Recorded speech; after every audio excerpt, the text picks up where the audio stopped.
Hi everyone. This is our project on inquiry-based learning. So this is from Jennifer Pace and Catherine White, ELRC 7503, Module 4. So let's go ahead and get started. So one of the things that we were asked to do is to explore a little bit about what is inquiry-based learning. And basically what this boils down to is this is activating student curiosity. This is where we push our students to become the content experts. The best example I can give, as I said in the past, I'm a secondary educator, and I teach high school English, so this was very exciting to get into. But I'm also a mother to two young children, and so as I read this, this is a perfect example. My son recently took to reading books about the Titanic. He was fascinated with it. He absolutely wanted to know how the Titanic worked, how did the boat run. It led him to start looking into cruise ships, what caused the Titanic to hit the iceberg. He's watching documentaries, he's reading books. He's 7 years old, and if you ask him about the Titanic, he can give you 5 million facts. So basically, his initial question of how did the Titanic hit the iceberg led him to do his own research, even outside of the classroom, even at home. But it was that activation of curiosity. He wants to be the expert. He wants to know all about it. And so that's the kind of thing that we're trying to inspire in our own students. We want them to generate questions. We want them to be naturally curious. And we also want that to carry into the secondary setting as well. It's not something exclusive to young children. So basically, what is inquiry learning? So compared to the traditional teaching approach, IBL, as it's often referred to, is really based on questioning. It's questioning, it's everyday problem solving, it's scenarios, and we are really actively helping students learn through investigation, through research. It's this really fabulous concept of rather than just kind of piling on the information and having them sit by and passively take notes, instead they are constantly, they're explorers. They create the research problems, or we as educators present the research problems, and they kind of take it the next step. And so we'll talk a little bit about that throughout our presentation. But the key here is really the own agency. We are trying to pique student interest. We want them to take ownership of their learning, and we want them to become the problem solvers. So just a little bit of history. Before we get started, I guess the thing you should know is that this falls under the Constructivist Theory. And so just as kind of a quick recap, this is your Piaget, your Vygotsky, your John Dewey. These are the people who believed, or this is the theory that really presses that learners are not just passive consumers of knowledge, kind of like what I said a minute ago. These are not just kids who are lectured at. We do not learn by just having people talk at us all day. It's all about experiences and then what the learner builds from those experiences. So when we look at inquiry-based learning, we really kind of start, in all honesty, with John Dewey, who was a scientist and at the time basically argued that we were not creating students to become critical thinkers, especially in science. Joseph Schwab, as shown on the left-hand side, he dedicated his life and almost took it a step further. Basically, what he argued was that science was not just a process of identifying a bunch of truths. Science was multi-directional, it was flexible, and it's driven by inquiry. Students have to want to seek answers. They cannot just accept that this is how it is. And this really happened in the 1960s during what was referenced as the discovery learning movement.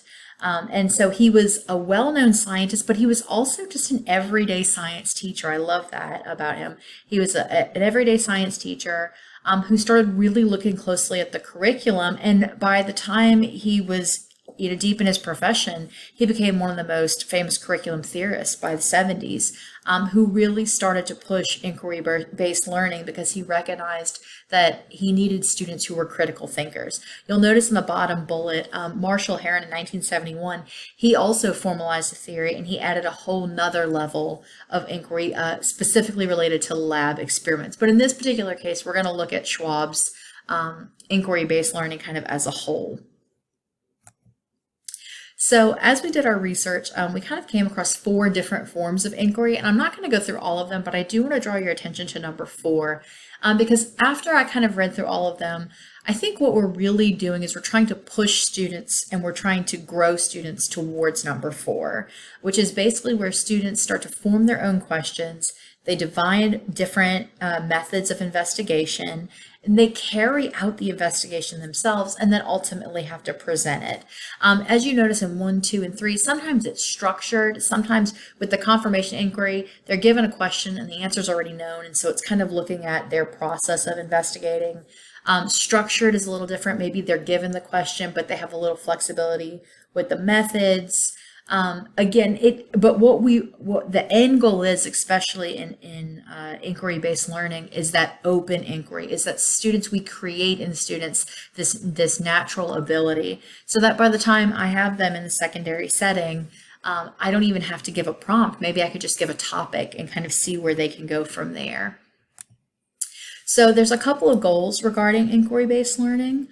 First and foremost, it is to develop students' questioning and research and communication skills. We'll kind of reiterate this throughout the presentation, but it's repetitive. It's developing questions, doing the research, and presenting it in some manner. I like that it brought in those communication skills, and underneath that, the collaborating outside of the classroom. This is something that goes beyond the 4 walls. As an English teacher, I love the idea of inquiry-based learning and having students apply things outside of just the literature that we're doing in class. It creates problem solvers, real-life questions and issues, which we'll talk about a little bit later, and the creation and improvement of ideas as well. And I think that that's really important. Bringing my little one back up, John has this fascination with trains and has recently learned that steam trains are kind of falling out of style. Obviously, we're looking at like non-renewable resources. And so he has taken into this idea of being able to create solar-powered steam trains. He loves the classic steam part of it, but he is all about creating solar-powered trains. He will talk to you about it in great detail. So again, even just the improvement of ideas falls under that inquiry-based learning. It is all about real-life solutions and having students do the research and become the problem solvers. So one kind of quick review. So again, like I said, it was a constructivist theory. Students are not passive learners. It is commonly used in science, but it's applicable in all disciplines. As I said, I'm an ELA teacher, and I'm going to show you kind of towards the end of our presentation some great examples of how inquiry-based learning can be applied in ELA. So although Schwab was a science teacher, although it originated with trying to have science students move at multidirectional levels and flexibility with their research process, it's not limited strictly to science. It's open to all aspects of research. So kind of stated earlier, Schwab really emphasized that there are 5 inquiry-based learning pieces, 5 inquiry-based learning steps. 1, ask questions. And this can start where we can scaffold questions for students. Maybe we start with essential questions at the beginning of the lesson, but by the end of the year, like we want students creating their own questions. Probe into different situations. What are the hypotheticals? What could possibly happen? Let's make some predictions. Conduct analysis, provide descriptions, do your research. Look into different types of research or different types of projects that have already been completed. Communicate your findings. So write them down verbally or have them in writing, or in our case, we want to incorporate them into multimedia presentations. And then number 5 really comes back to this reflection piece, which actually is key in inquiry-based learning. It's okay if students fail. It is okay if students fail, because that reflective piece is key. That reflective piece is where we really start asking students to think about the process of learning, not just what did you learn, but how. What were the steps that you took? What do you think could be remedied or fixed in the future? What went wrong, what went right. When we start creating reflective learners, we have taken education and we have taken learning to the next level. It becomes authentic, it breaks through those barriers of the classroom, and it becomes real world applicable. As you see here, I just have kind of a little quick, so on the left-hand side, I gave you the concept. That's just a repeated piece of what I showed you a minute ago. But on the right-hand side, I just try to give you a couple of examples. So include in-class research time. Have students create an artifact and present what they've learned. Create reflection pieces for them to go through. And ultimately, like I said in number one, students are developing the questions that they want to answer. And I think that that was so telling and so interesting because in a world driven by state testing and standard assessments, I think we're afraid to allow students to become the driving factors in our curriculum. But students will gain so much more information. They will gain so many skills if they take ownership in the learning process. If they care about what they are studying, they will work harder to do it well. And if they find that it's interesting, or if it's something that strikes them and suddenly they feel the need to solve the problem, it will push them to the next level. And I really think that this has been such a huge part of researching this project is even doing self-reflecting in my own classroom and recognizing that the projects that I'll discuss at the end are some of the most successful things I've done in my classroom because inquiry and student choice have been the driving factors in it. And students were never just passive learners in either of these processes. They were involved in it. They were at the nitty-gritty. They were creating the questions, doing the research, and coming up with the solutions. 5 steps of inquiry-based learning. Inquiry-based learning is an approach to learning that emphasizes the student's role in the learning process. Rather than the teacher telling students what they need to know, students are encouraged to explore the material, ask questions, and share ideas. Inquiry-based learning uses different approaches to learning, including small group discussions and guided learning. Instead of memorizing facts and material, students learn by doing. This allows them to build knowledge through exploration, experience, and discussion. Inquiry-based learning actively engages students in the learning process. Students aren't just hearing or writing what they are learning. Instead, students get the chance to explore a topic more deeply and learn from their own firsthand experiences. There are 5 steps in inquiry-based learning: engagement, exploration, explanation, elaboration, and evaluation. Engagement. In this first phase of the learning cycle, the teacher gauges students' prior knowledge and/or identifies possible misunderstandings. The goal of this student-centered phase should create a desire to learn more about the topic. This phase is not intended for the teacher to lecture, define terms, or provide explanations. Exploration. The exploration phase provides students with a common base of hands-on activities. These activities will help students use prior knowledge to inquire, generate new ideas, and conduct their initial investigation. This phase of the learning cycle incorporates the main inquiry-based experience to enhance student understanding. Explanation. The third stage in the instructional model is more teacher-directed and guided by the student's experience in the previous phase. Students explain their understanding of concepts, and the teacher makes corrections as needed. During this phase, the teacher may provide formal definitions, notes, and labels. Elaboration. In the elaboration phase, students are encouraged to apply their new understanding of concepts while reinforcing new skills by conducting additional investigations, developing products, sharing information and ideas, or the application of their knowledge and skills to other disciplines. This stage in the learning cycle presents opportunities for the teacher to integrate other content areas. Evaluation. The evaluation phase encourages students to assess their understanding and abilities and provides opportunities for teachers to evaluate student progress toward achieving objectives.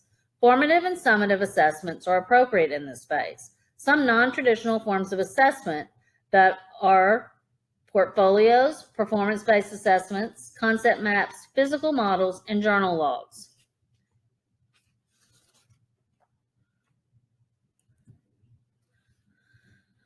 The benefits of inquiry-based learning. The inquiry-based structure of learning has a lot of flexibility and can be implemented into student learning to any lesson and subject. IBL promotes student learning experience. Students explore the topics themselves, which improves their level of thinking and learning processes.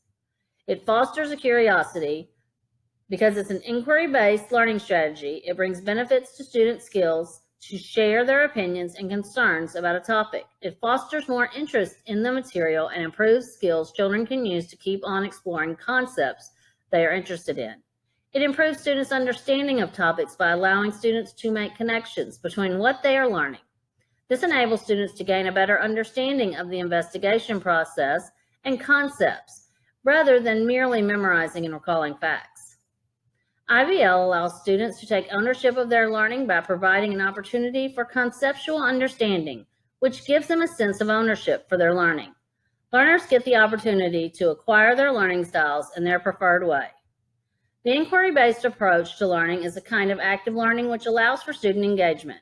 When students are encouraged to explore concepts, make new connections, and ask essential questions, they learn more effectively and get more engaged in learning. Engaged students are more likely to perform better in standardized tests and finish high school as they are more behaviorally, intellectually, and emotionally invested in their learning process.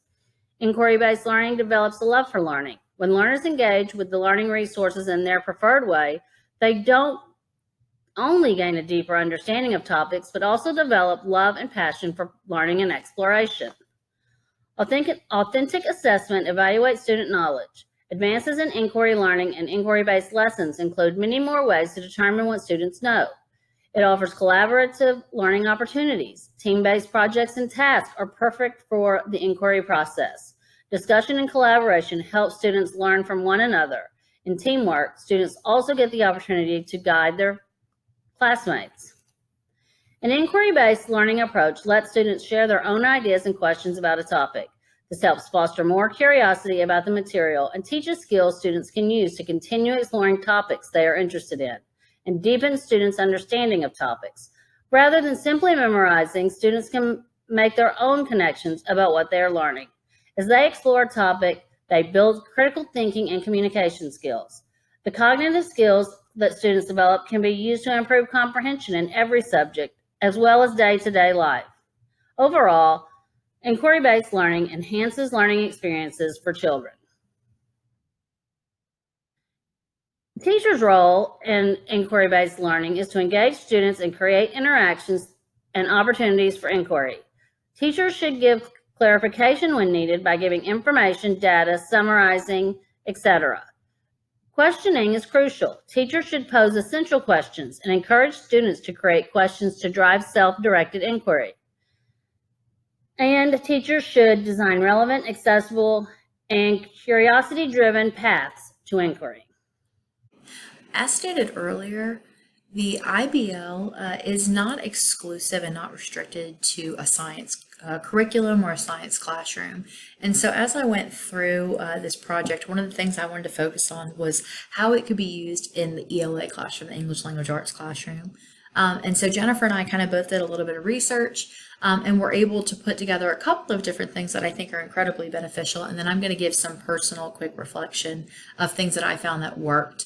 So one of the things that we kind of found that have been unanimous across all the research is that English classrooms have 4 key steps when it comes to inquiry-based learning. And it's project proposals, research and learning, creating or doing something, and then reflecting and sharing the thing that they're doing or creating. What I like about this is this creating or doing, it doesn't have to be writing an essay. And I think that's what happens is we get a bad rep in the English world of only making students write research essays.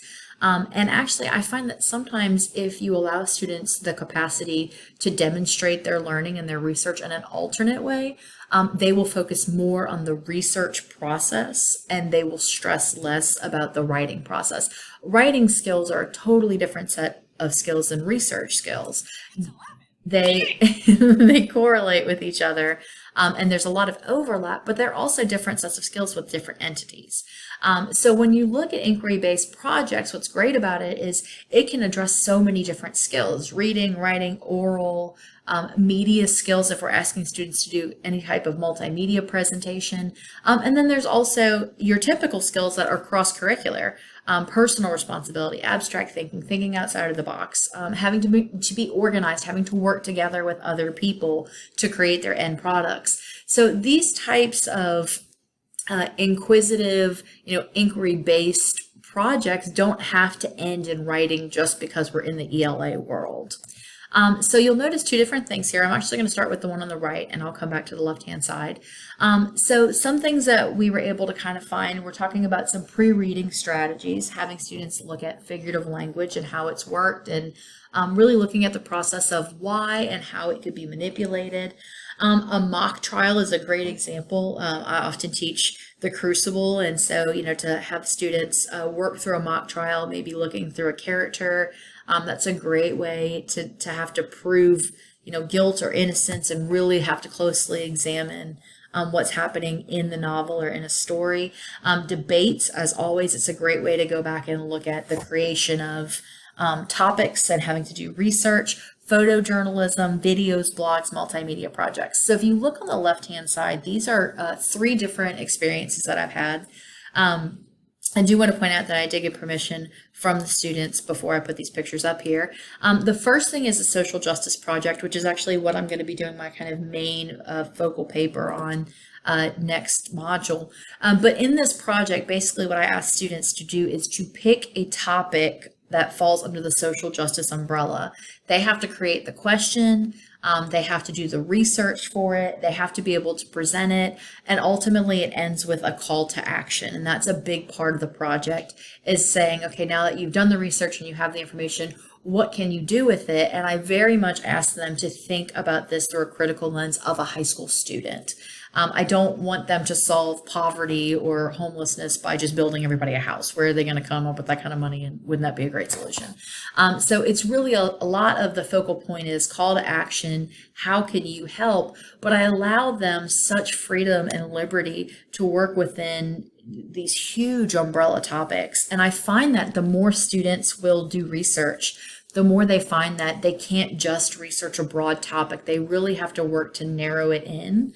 I've also had students who have narrowed in their topics so much that they've had to broaden it out a little bit. And so it's been a great research process, but really it's the end result and the reflection that are so powerful. If you look at the photo on the right-hand side of the woman with her hand over her mouth, a student of mine studied domestic violence and decided that part of her presentation is that she wanted to do a photojournalism project. And so she did about 6 to 10 photos in a series as part of her call to action and wanting to have her photos exhibited. And we talked a lot about where could we have these types of photos, what was the appropriate audience. The woman in her picture is her mother, and she had her mom, and that's her dad, and had them both participate, and talked about the emotional process of her parents participating in this, because her house, it does not commonly exhibit domestic abuse, but having to really portray this from a totally different group, just the emotional experience that was. She went on to university, and she is now majoring in photography. And so I always thought that this picture was something that she should be proud of, because I thought it was such a powerful piece and it spoke volumes, and there are no words in it. On the left-hand side, that's from this past year. This is my therapy dog project. This is something that was created off the cuff and very much rings of inquiry-based learning. One day, my students and I were completing a unit on grief.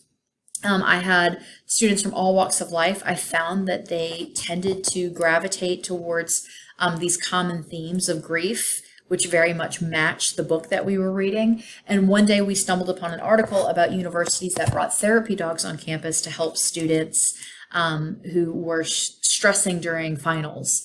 My students love this idea. They decided that they wanted to get a therapy dog on our campus.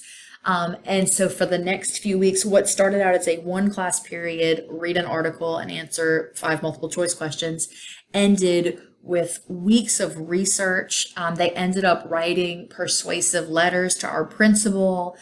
They had to create a video where they could go through and explain the benefits of the therapy dogs. They presented the video to our administration. We were able to get one of the local groups who runs the therapy dogs to actually come in and do kind of a Q&A with our students.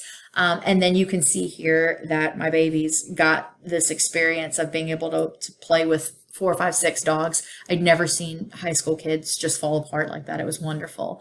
But it was such a great example of how one simple thing in a classroom took a life of its own because one kid asked a question, which led to another kid asking a question. And before it was done, it was student interest that was driving it. And every time we would find new information, we were kind of just adding it to this digital board that we had created.